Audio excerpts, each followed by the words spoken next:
Alhamdulillah, alhamdulillah wahdah wa nasara 'abdah wa 'azza jundahu wa 'azzala al-ahzaba wahdah.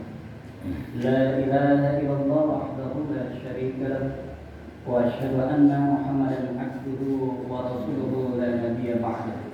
Amma ba'd, rabbi zidna 'ilman, Allahumma anfa'na bima 'allamtana wa 'allimna ma yanfa'una warzuqna ilman yanfa'una.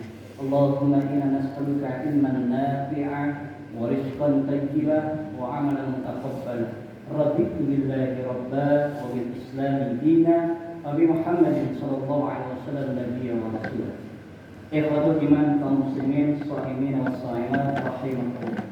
Alhamdulillah, bersyukur kita kepada Allah hingga subuh hari ini kita masih istiqomah beribadah kepada Allah. Mudah-mudahan sholat subuh yang kita tegakkan bersama-sama berjamaah diterima oleh Allah sebagai amalan yang sholih yang telah menjadi saksi kita di depan Allah Azza wa Jalla. Amin.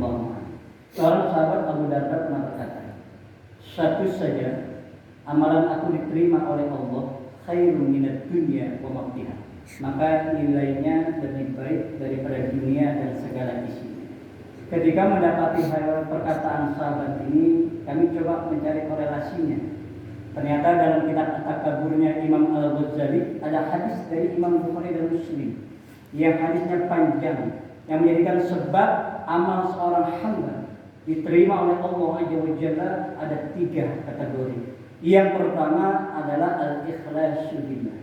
Jadi ikhlas semata-mata karena Allah. Sesuai dengan firman Allah dalam surah Al-Bayyinah ayat 5. Wa ma umiru illa liya'budullaha mukhlishina lahud-din. Inilah patokan pertama, utama dan paling mulia dalam diri seorang hamba.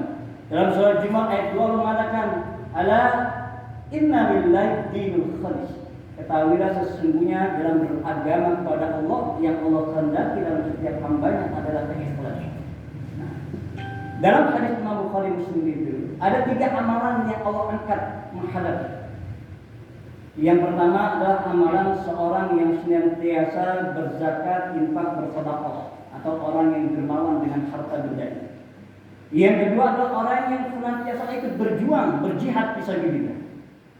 Dan yang ketiga adalah orang yang alim, orang yang senantiasa menuntut dan mengajarkan ilmu Allah kepada khalayak ramai atau umat manusia.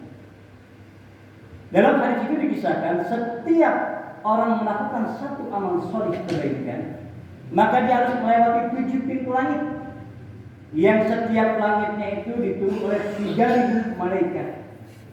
Sehingga ketika seorang beramal, amal itu naik diangkat oleh para malaikat tembus ke 7 langit, maka ada 21.000 malaikat menghantarkan amal ibadahnya kepada Allah Azza wa Jalla. Dengan terang benderang, dengan indah bersinar luar biasa, wangi semerbak sampai di hadapan Allah. Ketika di hadapan Allah, amalan itu tidak lantas langsung diterima. Maka Allah persaksikan, Allah tanya untuk siapa dia beramal. Maka sang dermawan berkata, untukmu ya Allah. Sang mujahid yang mati syahid fisabilillah berkata, aku berjihad untukmu ya Allah, demi menegakkan kalimat Allah yang mulia agar Islam ini ya'lum wa la yu'lam. Yang ketiga, orang alim yang mengajarkan ilmunya kepada masyarakat agar umat manusia mendapatkan pemahaman agama yang baik dan benar. Tetapi kata Allah, kadzabta, dusta. Engkau berzakat, berinfak, bersedekah, berderma, semua harta yang kau keluarkan hanya ingin disebut sebagai orang yang dermawan.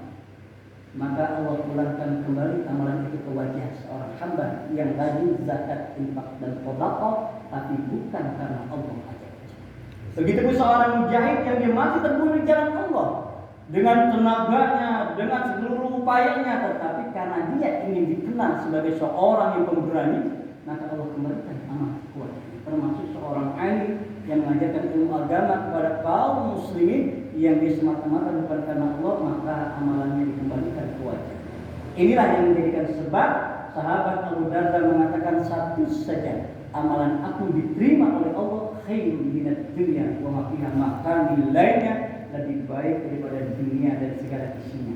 Karena satu amalan kita diterima Allah, Allah lipat gandakan 10 kali lipat 70 kali lipat, 700 kali lipat, ada akan mudha'afan berlipat-lipat, bahkan ada akan katsira, lipatannya sangat banyak sesuai kehendak Allah Azza wa Jalla. Ini syarat yang benar yang harus kita hidupkan selama 29-30 hari di bulan Ramadan, yang menjadi gambaran kata Nabi, man shoma Ramadanan, man qoma Ramadanan imanan wa ihtisaban.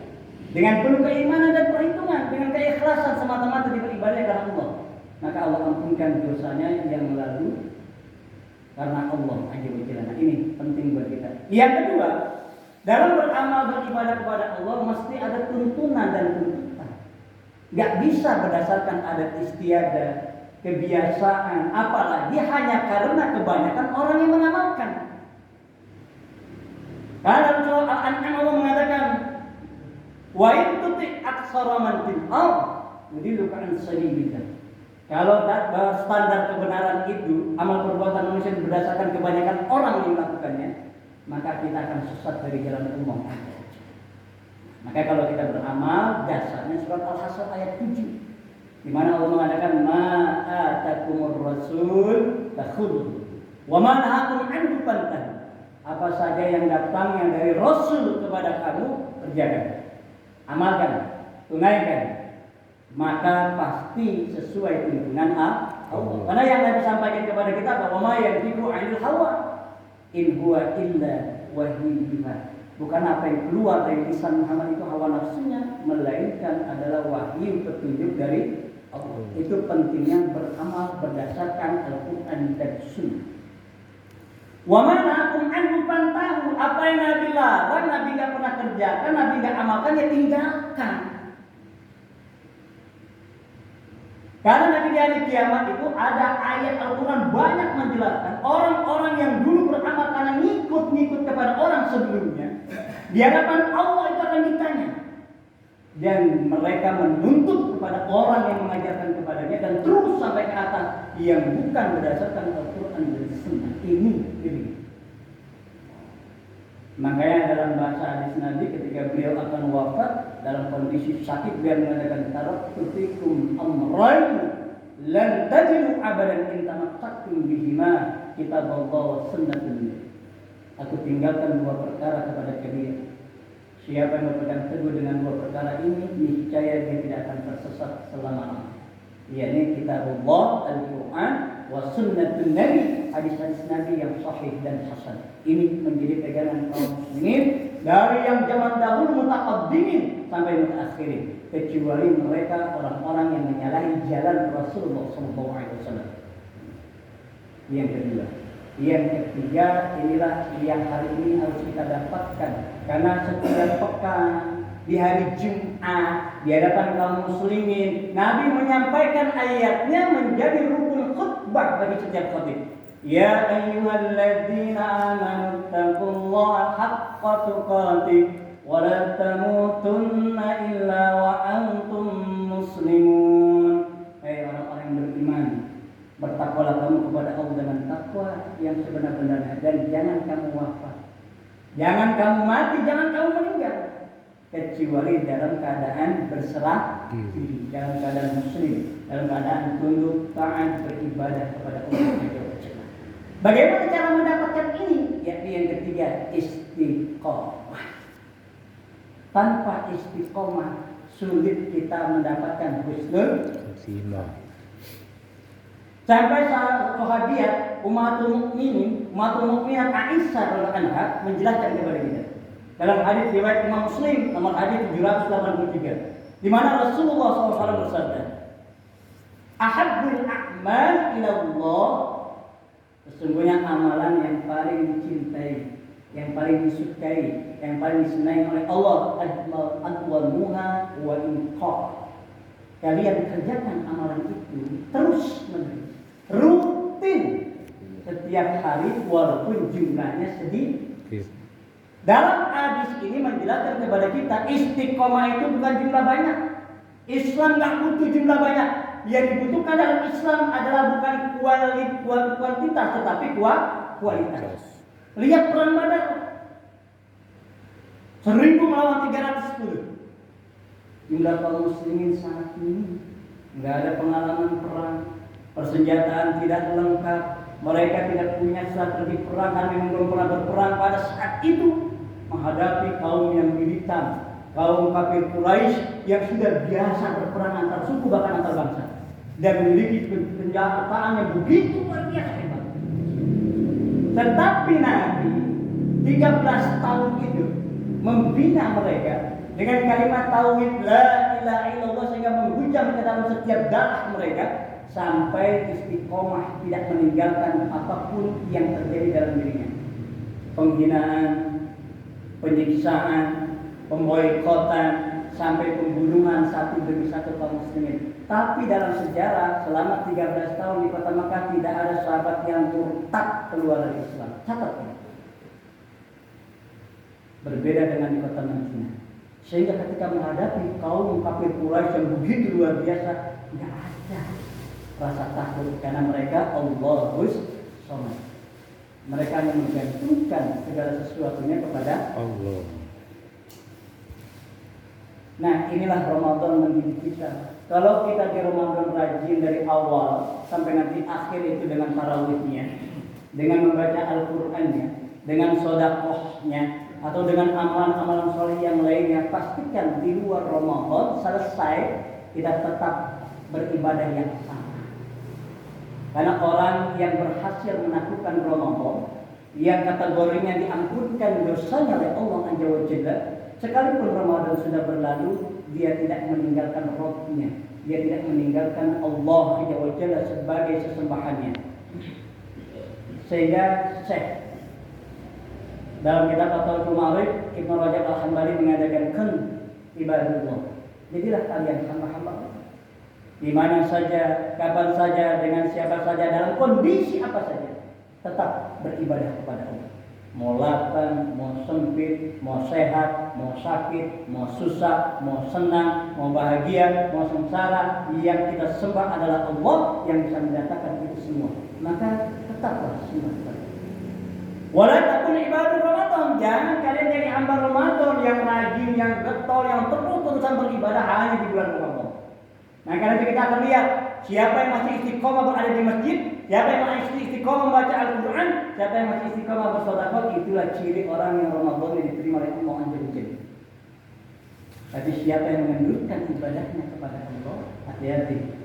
Ini yang dikatakan oleh Rasul dalam kitab Bid'atul Hawdiyah oleh Syekh Abdullah bin Abdul Aziz At-Tuwajiri bab Ramadan, ketika Jibril datang kepada Nabi, yang Jibril mengaminkan dan Nabi pun mengaminkan. Radima'an fi rajulin, celaka seseorang. Idza dakhalu alaihi syahr Ramadan, ketika dia dikasih sehat, punya kekuatan, punya kemampuan, punya harta, masuknya di bulan Ramadan, 1 bulan dia nikmati. Suman salafah, kemudian Ramadan berlalu. Qabla ayyifarulah, tapi dosanya belum diampunkan oleh Allah Azza wa Jalla. Alhamdulillah, subhanallah. Jadi mari sama-sama kita pahami betul. Nabi mengingatkan kepada kita setelah Idul Fitri, karena tinggal beberapa hari lagi, semakin kesini semakin miris kondisi kaum muslimin di Arab Saudi pada masa Nabi apalagi.